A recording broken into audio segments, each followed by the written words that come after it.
on est intéressé par développer l'irradiation avec le rayonnement synchrotron, qui a des particularités, des spécificités qui pourraient être très bénéfiques à l'utilisation de nanoparticules avec une augmentation de l'efficacité par rapport aux machines conventionnelles de radiothérapie.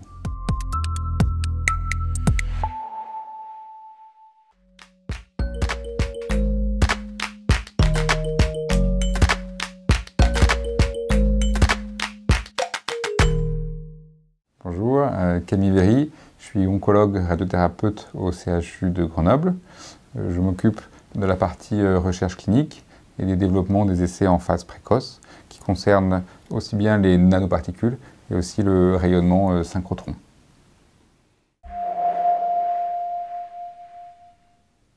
Alors, les nanoparticules sont des tout petits objets fabriqués par l'homme entre 1 et 100 nanomètres qui ont une utilisation assez commune dans l'industrie pharmaceutique mais aussi dans la chimie.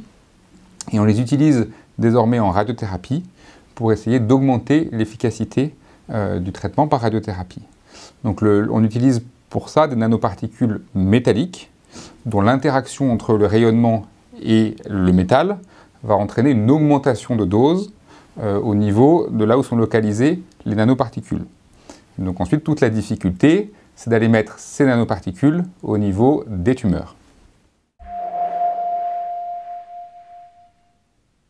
Actuellement, il y a plusieurs possibilités d'administration de ces nanoparticules. On peut réaliser des injections intraveineuses ou des injections directement intratumorales.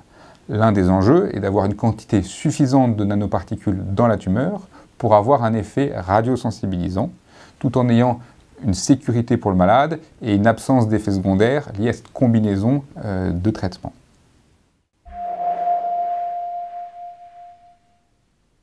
On a commencé les premiers patients au CHU de Grenoble en 2016. On a fait une étude de phase 1, qu'on appelle une étude First in Man, de première administration chez l'homme. Et ça a concerné 15 malades qui ont été traités sur 2 ans. Et c'est des malades qui étaient porteurs de métastases cérébrales multiples. Pour ce faire, il y a une création d'une start-up, NHTeragix, qui s'est installée à Mélan et qui nous a accompagnés dans ce projet.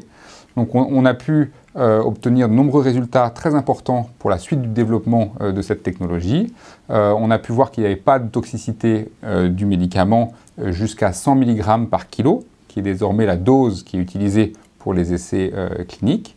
On a pu voir qu'il y avait une distribution de ce médicament justement dans les métastases cérébrales, après une simple injection intraveineuse. Et enfin, on a pu voir des premiers éléments tangibles pour montrer qu'il y a un effet bénéfique pour les malades, un effet radiosensibilisant de ces nanoparticules.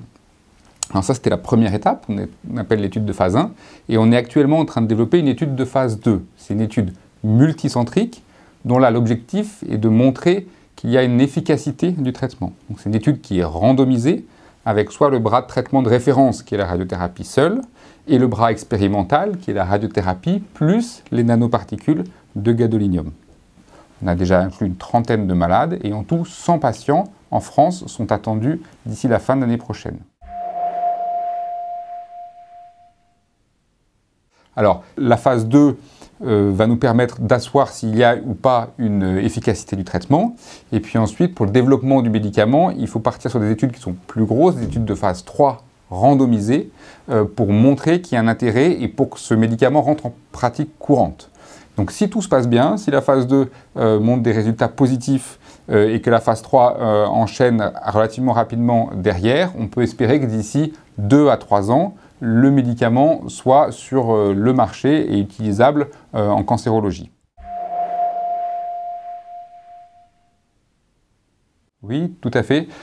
Actuellement, le développement se fait avec des irradiations photoniques, qui sont les irradiations les plus courantes dans les services de radiothérapie, mais on peut imaginer une utilisation avec d'autres sources de rayonnement, comme les protons ou les ions carbone, qui sont des nouvelles machines de radiothérapie, qui ont des avantages en termes de propriétés balistiques.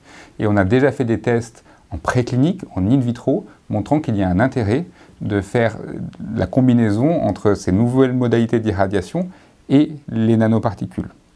Plus particulièrement, à Grenoble, on est intéressé par développer l'irradiation avec le rayonnement synchrotron, qui a des particularités, des spécificités qui pourraient être très bénéfiques à l'utilisation de nanoparticules avec une augmentation de l'efficacité par rapport aux machines conventionnelles de radiothérapie.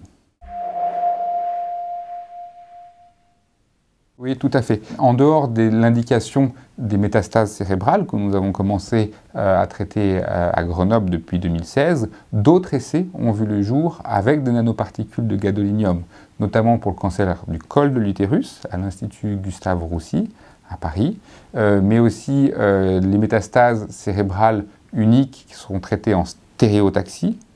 Et des projets vont prochainement commencer pour l'irradiation du glioblastome, du cancer du poumon et du cancer du pancréas.